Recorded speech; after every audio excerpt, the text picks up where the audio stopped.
Well, welcome everybody. Thank you so much for your patience. I really appreciate it. I'm Andrew Dubber. I'm the director of MTF Labs. I'm also a senior researcher at the Industry Commons Foundation. We're here to talk about models for ecosystemic innovation, particularly for regions, cities, local places, and so on. And it's partly to do with, as part of the DigiNEB project that Frank discussed earlier, we are preparing for, we're soft launching today, but preparing for the launch of the handbook for ecosystemic regional innovation. And there are a couple of reasons why we're doing this here. One of which is because of the talent we have at our disposal here. One of which is because that we are in a European capital of innovation right now, and so we want to know what the lessons that can be learned from that might be. So I have joining me on the panel, we have Lena Miranda, CEO of Linköping Science Park, Jan Orman, who is many things, but I'm going to go with curator as the main title. That's okay. That's okay. But also the author of the prototype for the handbook for ecosystemic regional innovation, which we'll talk a little bit about. We have Michaela Magus here, who is the chair and director of research for the Industry Commons Foundation, but also a member of President von der Leyen's high-level roundtable for the new European Bauhaus. And we have with us Laura Hagemann Ariano. Have I said that close to correct? Excellent. Yes. Who is joining us from the Joint Research Councils and from Joint Research Centre. Joint Research Centres. I'm sorry, and also going to be talking to us about the regions and how the regions are dealing with this at the European level. But Jan, I'd like to start with you if I can. Maybe. Because one of the things that has been instrumental in all of this, and a lot of the things that we're sort of working towards in the DigiNEB project, but also in the handbook, is this idea of grassroots projects and things that come out of the regions or out of small places. And I thought you might want to start with some background, perhaps about what happened in Duved and what that project was about, and where this sort of story started for your interaction with us. Yes, I mean this handbook or prototype for a handbook. It's called a prototype because it's basically something that I think needs to always be a prototype. So even if it was meant to make other prototypes of handbooks from this. And anyway, it started with me working 5 years for a little village in Jämtland in the north of Sweden, and it was. I said no to the beginning, and then I discovered that, wow, through this I can find all the answers that I've been looking for like for 20 years of larger cities. So it's not about like the small places. It's about using and have the opportunity and possibility to work from the small places like a village or something. To from that make learnings that could be applicable for a larger city, and that was the main reason for this. So what we did later on for like Umeå, which is called Norrlandsmodellen, the model of the north, based on the city of Umeå, was to make the same kind of strategy maybe. For the different boroughs or the different neighborhoods in the city, and that was really possible. And I mean now it's used for large corporations like IKEA or H&M and things like that. So it's really been a very sort of used little handbook. Does that answer your or may it start? It certainly goes some way to answering my questions. I have more questions, and we will come back to that. But maybe this is a point where Michaela can come in, because Michaela, you spent the last couple of years working on the development of the new European Bauhaus, also 4 years. Okay, but intersecting with projects like Duved and the Norrlandsmodellen, and you've had this history with it. Do you want to tell me a little bit about that journey and how that got us to where we are now? So, as I say, there are initiatives that have always been there that the European Bauhaus wanted to collect and learn from And Jan hasn't really told us in great detail what he did in DUVED, but DUVED was way before we launched the New European Bauhaus initiative. So people have been aware of the potential to innovate with communities in the regions for, of course, a very long time. And Sweden has a very long tradition of these types of collaborations that we can learn from. And so DUVED was particularly notable because Jan systematized this process. So some processes have always existed in Sweden, right? Yeah.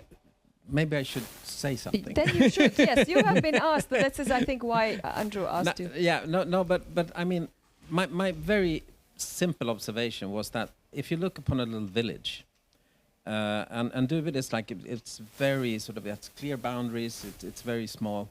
It has very top citizens that were engaged and also on quite a high level in the education zone. So I just said that, okay, we have huge problems in the world regarding pollution, regarding climate, regarding this and that, and not least of democracy. So by just looking at this smaller place and saying that, okay, can we engage the people that live there? Yes, we can. Can we create a system of, let's say, infrastructure, mobility, transports that could be smarter than what's usual? And I discovered that, for instance, the small grocery store had 12 transports a day, 12 trucks a day to this little village that then had 700 people. It's not very sustainable. So then we could solve that. Could we make a local food system? Yeah, we could do that.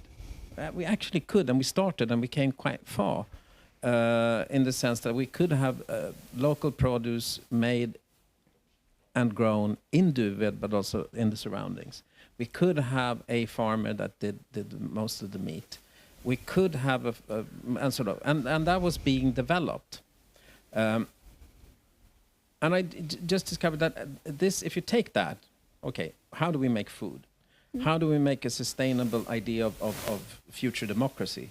How do we make a sustainable model of anything that regards our society? You can do that, and you can find models from the idea of the village. And then you take that to the city. Right now, for instance, I'm working on Hammarby Sjö, just south of it. Quite a dense urban area. You have a little music project there. Nobody's touching anything. It's a weird feedback. It's completely fine. And I mean, it's a different story. And suddenly, where I looked upon like every citizen in a very sort of more classical democracy model. If you go to Hammarby Sjöstad, you suddenly work with the bostadsrättsföreningar, the owners of the apartments that have associations of their own. So that's another model that I didn't think of in DUVED. And so it gets evolved, and it differs depending on where you go. But it's basically, the very basic idea is that you can do things very driven in a smaller society. Also discovered, which is important, because we're sitting here with you and with the beautiful system of knowledge and research and science in Linköping. And what I discovered was something that we could actually use the little village of DUVED, even in that of generating knowledge and research.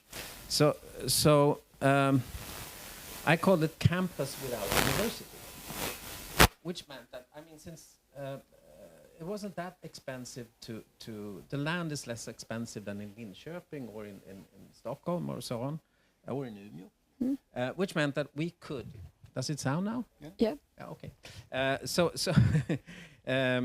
we could start projects that were like prototyping what's needed. We could do houses in wood and other material that would be like testing the future of future. We could also try different business models of doing it. We could try different sort of governance models of doing things. And suddenly you had things that were like, wow.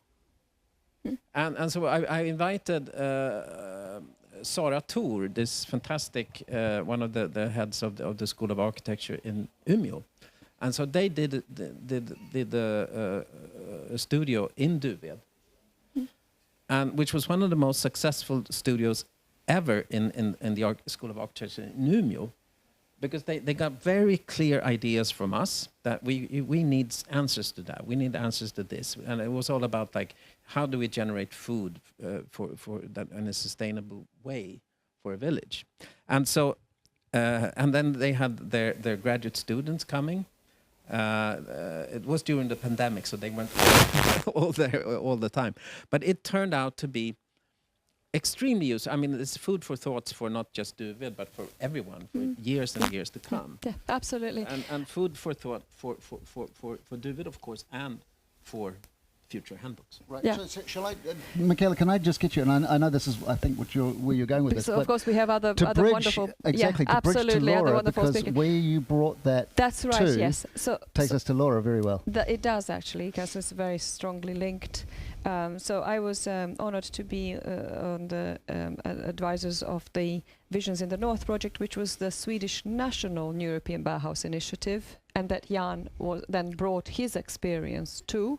And very notably, as he has just described, he was able to scale the principles. And I witnessed that this is something that is scalable, that could then, of course, scale to. We should at least attempt or test how something like this can scale, or how something like this can inform other regions in Europe. And at that time, we were developing the European Bauhaus with sorry, we seem to have constant interference. Yeah, there's nothing we can do, I think. But we were at that point looking at. We started to discuss, or I started to discuss with the Committee of the Regions, the idea of doing 100 labs across 100 European regions that would test some of these principles. Of course, Jan has demonstrated how this works at this scale and in this country. There are other people around Europe who are also doing very, very interesting things, and a lot of those have been developed through the NEB, the European Bauhaus lighthouse projects, which are working very closely with regional governments and with neighborhoods. So the models have increased, whether influenced by Jan, who was invited to speak about this with Commissioner Ferreira on 2 years ago or something like that, yeah, or through other really, really important methods that people have developed. And so this kick-started a process. Of course, there is a process one has to go through in the European Commission and with Parliament in terms of creating a legal mechanism that can deliver this. Mm-hmm. And this is where I would really like Laura to update us of where this project is now, because a lot has happened since it has grown. So Laura, I don't know if Andrew wants to. You've just said what I was going to say, which Laura, because you're taking this the next step, and you can update us on the progress. Is what's happened? What has become of the 100 labs for 100 regions? Yes. Now I am muted myself. So yes, as you were saying, we were suggested, we were commanded by the Parliament with the support of the Committee of the Regions on the conceptualization of these pilot projects. The initial idea was also to tackle the needs of grassroots projects that wanted to adopt the values and principles that were coming from small places, because this type of innovation is coming from everywhere. We see a lot of remote areas and small project promoters that want to be part of innovative approaches, that want to embrace the European Bauhaus, and it's the only way to have really the link to the community and to the grassroots. The challenge also addressed was that there's a kind of lack of access for these projects to public and private financing, and the possibility to start an innovative path, for these actors that are otherwise not compelled to be part of this. So we wanted to stimulate and support local and regional NEB projects, and facilitating this access, especially for small project promoters. What we then tried to do this is through two actions. This was given already a little bit like by the Parliament and the Committee of the Regions. One was the creation of a NEB Innovative Funding Advisory Hub, and the other one was this organization of a scheme to reward NEB project proposals from small municipalities. This was the 100 Labs idea. So the support to these project proposals from small municipalities will be done through the 2025 European Bauhaus Prizes edition, which is now going to include 20 prizes for grassroots initiatives led by small municipalities across EU member states. And the idea is to recognize initiatives that are promoting the NEB core values and principles and serving to the green digital transitions and that are coming from small municipalities. So the idea, instead of going towards maybe giving vouchers or any other type of scheme, will more be, this type of recognition that then we hope that these municipalities use to bring their projects further. So the initiatives will be submitted by small municipalities. They have to integrate the three NEB core values. You know them very well, the working principles, and positively impact the built environment, so that we are working also on the same area as the NEB facility that is going to be researching on this type of topics, and that is at the scale of neighborhoods as well. And the winners of the prizes will get 30,000 euro to bring their proposals further.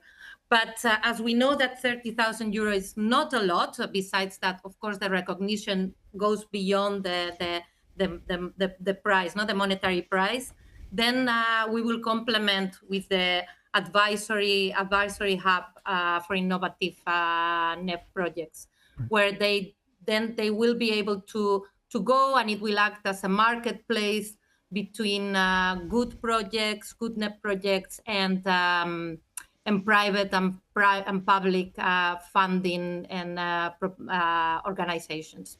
So this Laura, is a little bit in the may I nutshell where the project is right now. And regarding the prices, they will be announced as soon as in the month of November, with all the necessary details that now I don't have myself, because they need to be rubricated by our new hierarchy as well. Sure. Laura, may I ask, just very quickly, what is a small municipality?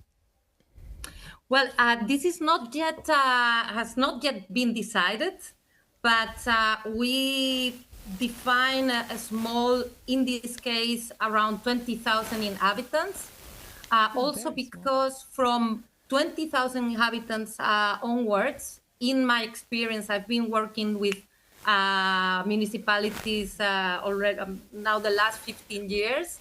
From 20,000, municipalities are able to access to other sources of financing, European and beyond, and they can participate in many calls for proposals and calls for tenders that smaller municipalities cannot. So beyond the administrative capacity needed to develop the projects, which we believe that some of them they do have, but what they don't have sometimes is access to the knowledge on where are the sources of funding beyond what their own sources or the regional sources. Understood. Lena, I know that Linköping is not quite that small, but Linköping is not the biggest city in Sweden. It's possibly not even the biggest Köping in Sweden. But it is a European capital of innovation. How is it in what way? What were the things that you focused on to be a sort of a innovative champion in that way? Yeah, it's a good question. And I would say like Linköping, I think it's the biggest shopping. We are 165,000 people living in Linköping. And we decided to apply for the Innovative Capital, the Rising City of Europe, actually 4 or 5 years ago. So it's been a long process for us to understand the competition and how we should go about to apply. And what we did was that we started off by mapping all the good initiatives being done within the municipality, actually going from operation to operation, looking into every part of the municipality to understand innovative solutions for each and every area that the municipality is working with. So we didn't start off in the science park where we have the tech and the digitalization, but we started in the actual operation.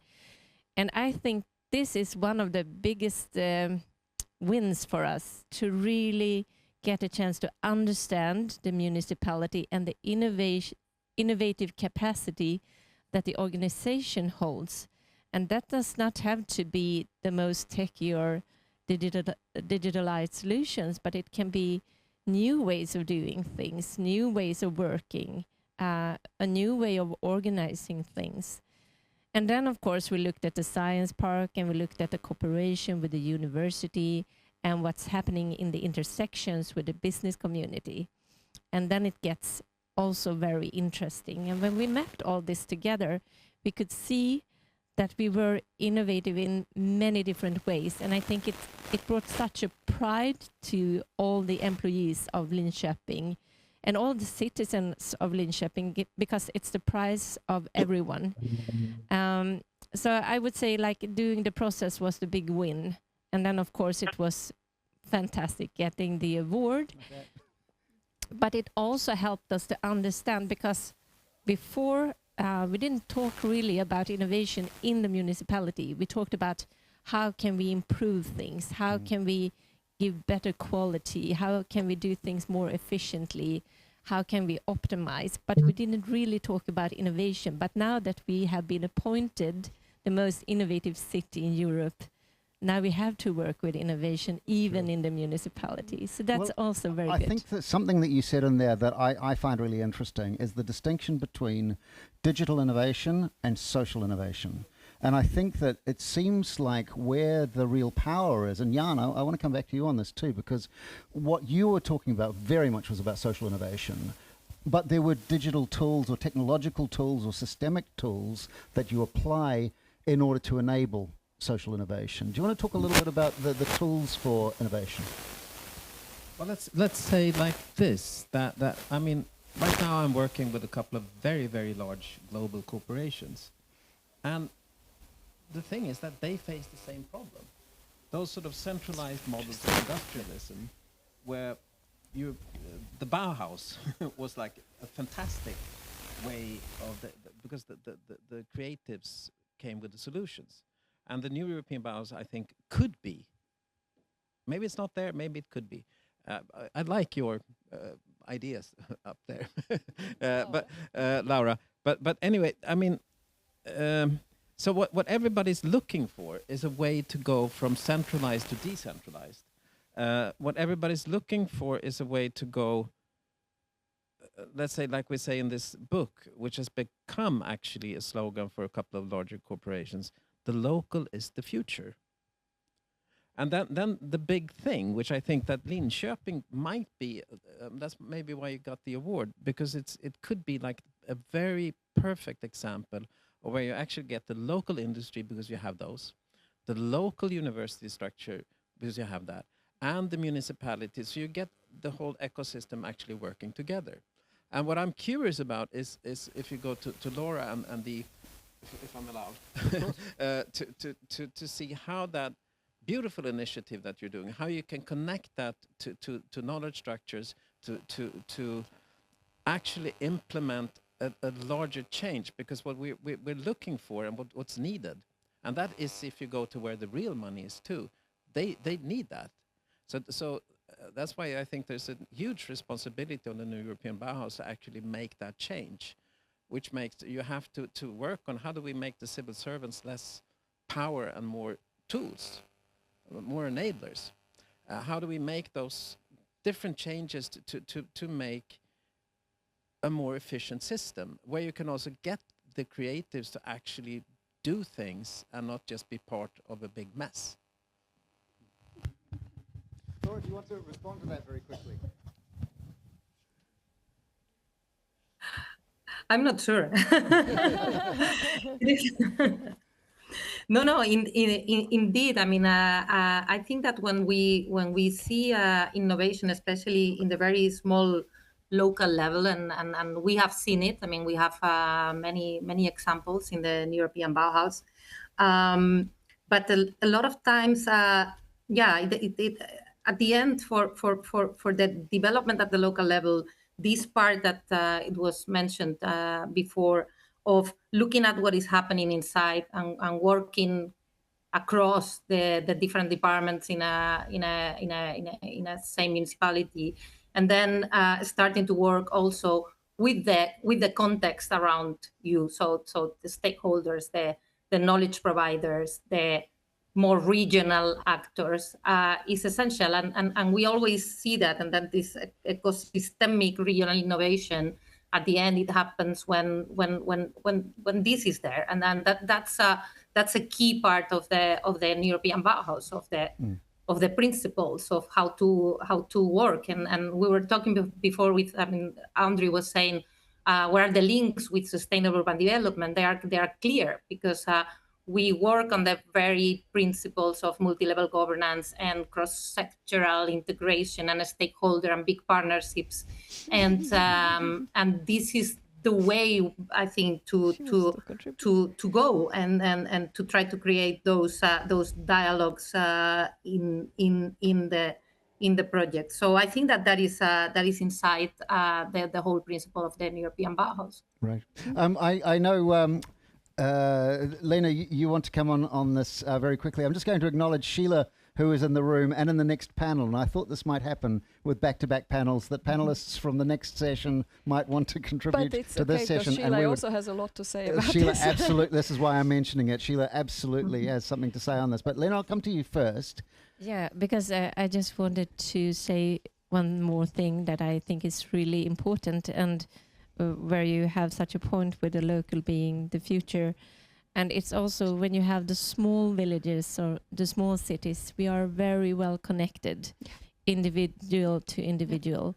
And because of this, we can build like the trusted networks because we know each other. And it's not only me as a manager knowing a manager in the university or in the municipality or in a business, but it's my colleagues, my partners knowing their colleagues and their partners, and so the network grows. And I think, like I would say, like the village is almost like a startup. Linköping is like a scale up, and then we have like the mega cities being the corporates, and they get very slow. You are the fast ones. We are somewhere in the middle, because there's more to coordinate and more to take into account. But it's in the small local communities that things can really move forward fast. Absolutely. I am going to bring in Sheila very quickly. Max, would you mind bringing Sheila onto the screen as well? I know this will put us on the screen too, but I just wanted to say hello to Sheila and acknowledge her, because I know you'll have something to say about this, but we're going to bring you back for the next panel too. Sheila, you were going to say something very quickly. Well, first of all, it's music to my ears that people living in Europe have begun to see that the local reality is the basis of producing new global knowledge. I think that the past 2 centuries have been too much of global leading the local, and therefore disempowering local communities to innovate, to inform, to produce new things that work for them, that then get aggregated to produce the new global. So I think that technology, science, better communication, better legitimacy for the amazing innovations that localities can produce have begun to challenge this sort of global systems theory based solutions for everybody all the time, everywhere concept that has always been a threat to local innovation, local knowledge, local solutions, which have become very critical for those communities that are increasingly getting disenfranchised. So their voice is lost in the legitimacy of what is good globally. And therefore, our campaigns are that many locals now have to produce the new global, and that informality is the new normal. Those are our slogans. Fantastic. We're going to talk a lot more about that, Sheila, in the next session. Jan, you just wanted to come very quickly back on what Lena was saying, and then I'm going to come to Michaela. No, I think one thing that one has to stress is the way of how you set up a project. And I mean, it's very easy to say that in the village everybody's like happy and they're talking to each other. And it's just. I live in a village, Jan. I know it's not like that. It's just harmony, but it's not, because people tend to be taken by all kinds of other things in life, and the way we are organizing, at least the Swedish system that I know really well. But I think in Europe, as a standard, is that the money is driven in a very strange way. So you never get the money to set up a structure. And if you want to drive like a real local democracy and engage people, you need to set up that structure, and then set up that structure in order to see how do we want to build our houses. And then get the construction industry to do that, and to also invest in not just their ordinary houses, because they are destroying the planet, but in something else, and make them happy with that, and make them earn money from it. And the same goes for the food industry, and so on and so forth. So from the local, set up right, you make money in different ways, but in exactly that, in a different way from today. And this needs a thorough and extreme leadership from Brussels. I think I mean, that's really what this should be all about, because you have to turn the system around. Otherwise, it's just, money for nothing. So I understand that the local is the future. I'm sold on this idea. I understand that small is beautiful, and that we need to look locally at local instances of what we can actually achieve. But at the same time, we're not talking about regional warming. We're not talking about microdemics. We're talking about massive global problems that need to be addressed. So, I mean, I know that the saying, how do you eat an elephant? One bite at a time. But how do we scale these small size things in small areas to something that can have an impact at a European level or globally, that can start to address some of these grand challenges that we face? So is that for me? Absolutely, for sure. Yeah. Because 2 years ago when we sat down, so it was Thomas Wobben from the Committee of the Regions and myself, we sat down together to create this concept. And the thing that I drew for him was this sketch where there were these sparks that are coming from the small places, from precisely the communities you have just described, that were concatenated to scale. And the main concept, and this is what Laura has been alluding to, is that you start with this small injection of funding that incentivizes more of this really positive change. You then join them, as Laura has mentioned, and maybe I don't know how many of you have picked up on this, you join them with these new kinds of a combination of private and public funding mechanism that can bridge the gap between this initial spark, a bit like in a startup. A startup can have a really, really good idea, and then nobody wants to invest in at early stages because it's too risky. You need to go. You need to have a bridge to where you can get to a proof of concept.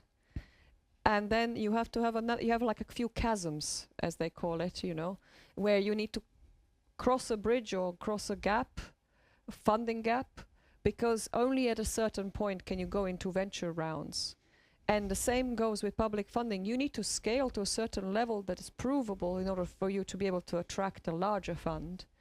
So I drew this sketch for him where I was going from the sparks that we now incentivize.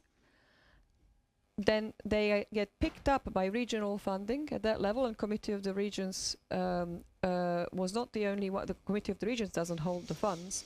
It was the regional programs. So it was cohesion funds and the whole of the Interreg, all of these programs. We all came together in a meeting. I coordinated a meeting with everybody, and they've never done that before. It was 2 years ago in March. Never done that before. So everybody came in the same room because actually they realized how valuable this could be if you did that.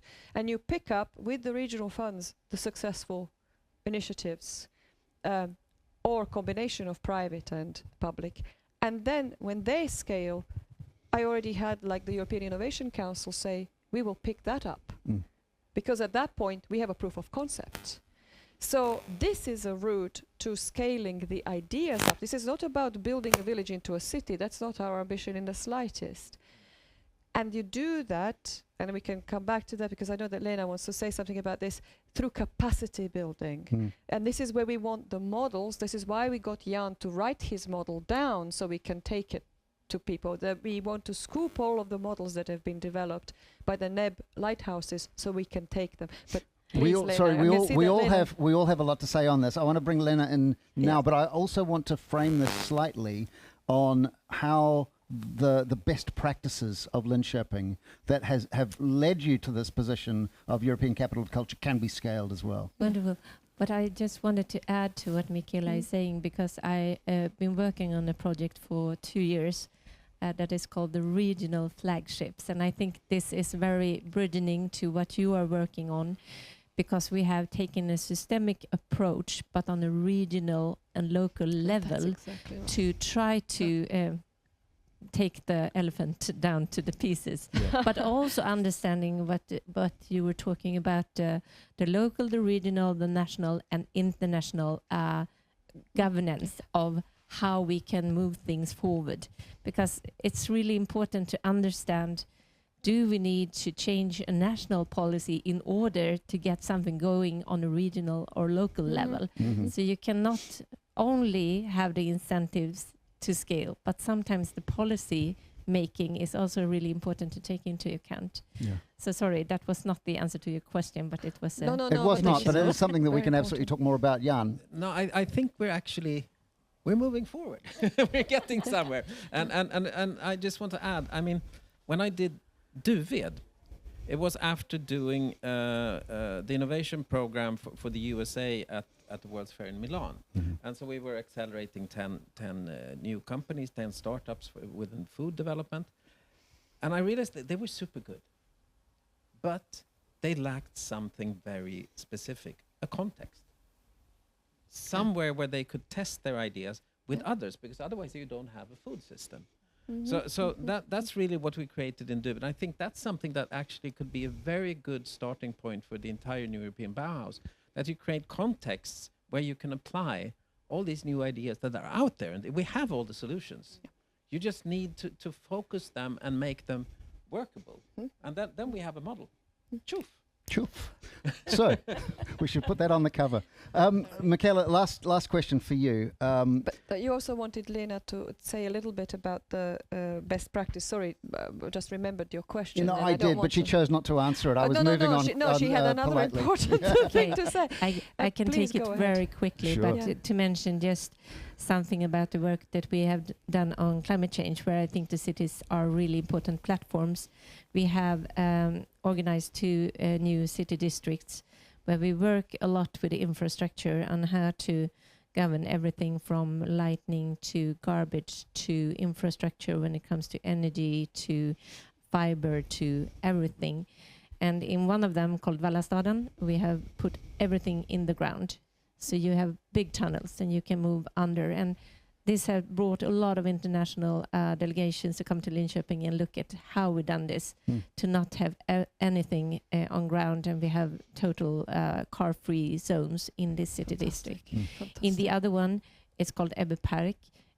We have gone further and worked and tried working with circular models. We have tried to work with all the construction being transportation fossil free, and we use the city district also as a test bed for new climate innovations, where the city gives very, very little funding. It's like 2,000 euros. It's very little funding, but where the new innovation get a chance to be exposed to the world. And we talk a lot about it, we market it a lot, and it's being implemented into the city district. So that are 2 examples. Fantastic. Fantastic. Michaela, I'm going to come to you. This is the last thing that we're going to talk about, but it's everything. It's DuVed. It's 100 labs for 100 regions. It's the lighthouses. It's the NEB labs. NEB labs. It's what we're doing here at MTF Labs. It's DigiNEB, the labs at CERN. All of these things are feeding into what is now becoming this handbook for regional ecosystemic innovation. We're folding these things in and trying to get these best practices. Where are we at, and what happens next? Yeah, we're going to have to finalize it at some point. The problem we have is that the more we think that we've now got everything, and then something is published. And then it's a huge document from the European Commission. Like Laura is joining us from the Joint Research Center. They're publishing also phenomenal things there, and you should actually pay more attention to what's coming out of that. For example, the sort of new ways of funding initiatives. They are really rethinking some of these economic models as traditional ways. And of course, we come up with this important document, gets published, and we're like, wait, now we have to process this one and make sure that we are reflecting the community effort, because it's not. Jan is an amazing curator, and he has literally been hands-on and put things together. And these are the people we want to get. We want to get their knowledge for. Want to transfer it for capacity building with smaller municipalities, so they can see the tools that are available to them. But we want to collect all of them if we can, and of course the more we talk to people, the more we discover that there are more. So we will have to have a cutoff point, but at the moment everybody is warmly invited who hasn't interacted with us on this point and who have been doing hands-on collaborations and experiments in neighborhoods in Europe through all these funded initiatives, to give us their please submit your best practice so you can be part of this compendium. We've had a commitment from the Committee of the Regions that they will disseminate this throughout the European regions and hand this over to all of the municipalities so that they can build competence in this area. Fantastic. And with that, I think we're going to have to give a round of applause to our contributors, Laura, Lena, Jan, Michaela. Thank you very much for joining us.